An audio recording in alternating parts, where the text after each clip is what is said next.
Yo, it is really getting crazy around these parts. Canelo Alvarez, his team, GoldenBoy, have sent Sergey Kovalev. I don't know, he's a real piece of shit. You know, they sent Sergey Kovalev another offer. They're really trying to make this fight. Looks like whatever fight world. It's your boy Ego in the back with some more boxing. Make sure you smash the like button. Also subscribe to the channel for the latest and greatest in boxing. If you want to become part of the gang notification gang, please hit the bell icon. Shout out to the Super Chat channel, donations, Venmo donations, and the Patreon family. We working. Now, this bit of information is coming from reporter Chris Mannix, and this was sent not that long ago. GoldenBoy has increased its offer to Sergey Kovalev in an effort to finalize a deal for Sergey Kovalev to defend his light heavyweight title against Canelo Alvarez in September. A source familiar with the negotiations told Sports Illustrated Now. Right? Says still, the offer for Kovalev is still underwhelming to Kovalev's team, per a source. One option Kovalev's promoter at main events would like to pursue: a multi-fight agreement with DAZN that guarantees Kovalev a comeback fight. You know, like in the event, I guess, that he would lose. Very interesting things. Very interesting things. While most of the top heavyweights are affiliated with top-ranked ESPN, DAZN has done business with Dmitry Bivol, arguably the top 175-pounder in the world. Kovalev-Bivol fight in 2020 is very marketable. Well, that's his opinion on that. I mean, it's a meaningful fight, but I don't think it's that big of a fight. But anyway, the reason this information is wow, ESPN sending me stuff. The reason this information is pertinent is he works with DAZN. This reporter you see right here is a list of who he contributes for or works for. So he works for DAZN. So I would imagine he has some type of inside scoop at times, things like that. Now it's getting real interesting. This to me shows that Canelo Alvarez and his team are at odds with GoldenBoy. Like there's different directives. Canelo wants to do a certain something, and DAZN wants to do something. So it looks like DAZN is trying to get their money. They haven't seen, with all the star power that Canelo's supposed to have, I don't think they've seen the returns in their investment. So they're trying to get the biggest events on their platform.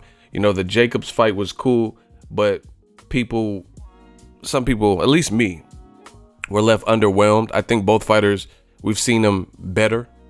I think that's fair to say. I've seen a sharper Canelo and I've seen a sharper Jacobs, like more of a back and forth, you know, classic fight. That wasn't, to me, he got the job done, but it wasn't a classic fight. You know what I'm saying?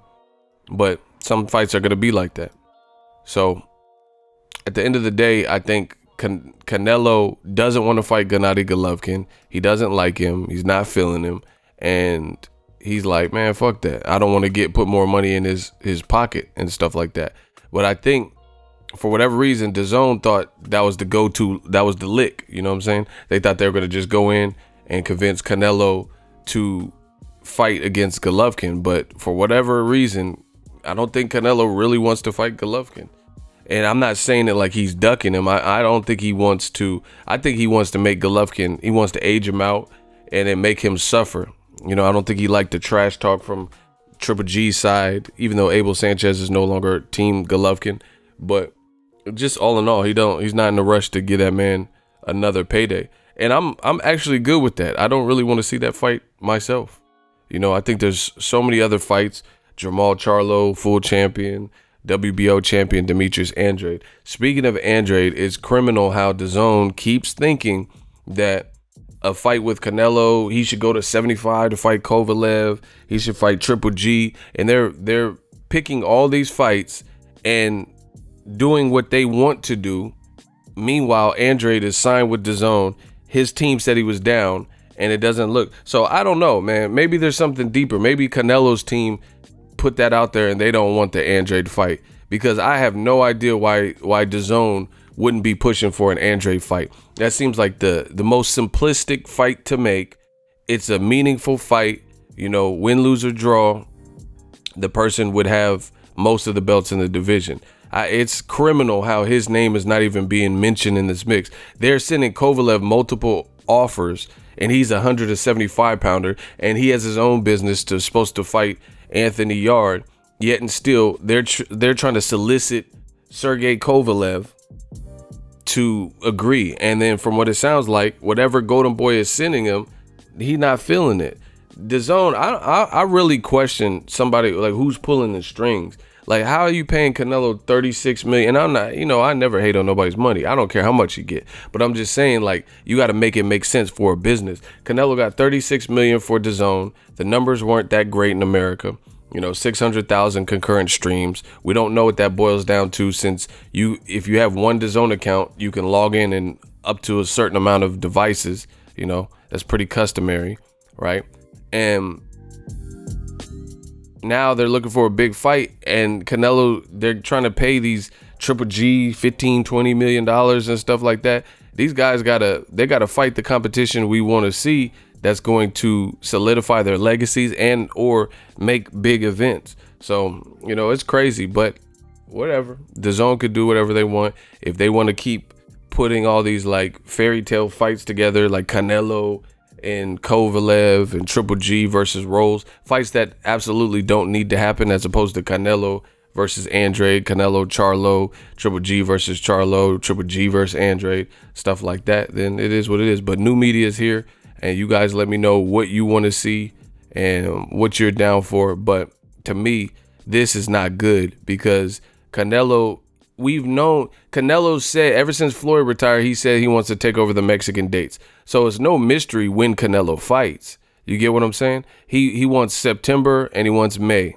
That's a known thing. We know these are the dates that he prefers to fight.